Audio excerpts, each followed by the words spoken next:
안녕하십니까. 계속해서 대전, 세종, 충남 소식입니다. 오늘 오전 9시 10분쯤 당진시 송암농협 상록지점에 50대 여성 강도가 타정총을 들고 침입해 현금 2,700여만 원을 빼앗아 달아났다가 범행 3시간 30분 만에 검거됐습니다. 52살 A씨는 범행 당시 모자와 복면으로 얼굴을 가린 채 전동 모총인 타정총으로 객장에서 6발을 쏘며 위협했지만 다행히 다친 사람은 없었습니다. 경찰은 범행 현장 인근 야산에서 술에 취한 A씨를 붙잡아 강탈당한 전액을 회수했으며 식당 운영난을 겪던 A씨가 대출금을 갚기 위해 범행을 저지른 것으로 보고 수사하고 있습니다. 지난 주말 추석을 앞두고 벌초에 나섰다가 벌에 쏘이는 사고가 잇따랐습니다.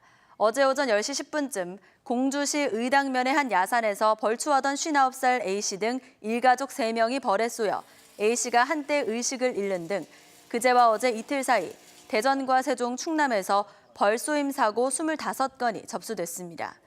소방당국은 야산에서 벌초할 때 주변을 둘러보면서 혹시 벌이 있을 경우 움직임을 확인할 것을 당부했습니다.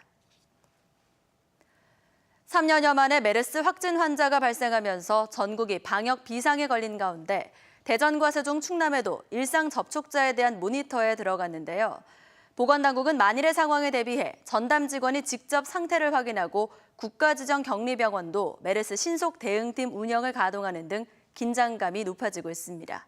조명아 기자가 보도합니다.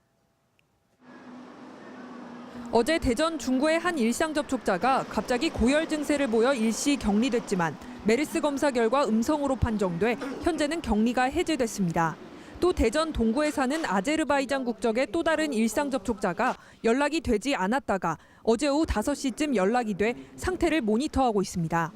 대전과 세종, 충남에서 메르스 확진 환자와 접촉한 사람은 1명이 감소한 17명으로 집계됐습니다.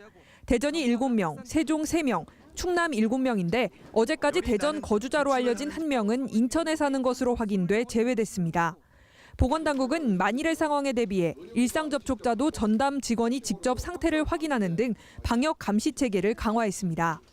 직접적으로 1일 1회 이상 전화로 확인을 한번 해보고 그다음에 저희들이 이제 좀 외출을 좀 자제해달라고 그렇게 권고를 하고 있습니다. 국가지정 격리병원인 충남대병원은 메르스 신속대응팀 운영을 가동하고 마스크와 보호복 등 안전장비 점검을 마쳤습니다. 국가지정 입원 치료병상이 있는 충남대병원은 메르스가 발생할 것에 대비해 음압병상 8곳 가운데 4곳을 비워뒀습니다. 질병관리본부는 메르스 의심 증상이 나타나면 직접 병원을 방문하지 말고 먼저 보건소나 콜센터 1339로 전화하라고 당부했습니다. MBC 뉴스 조명아입니다.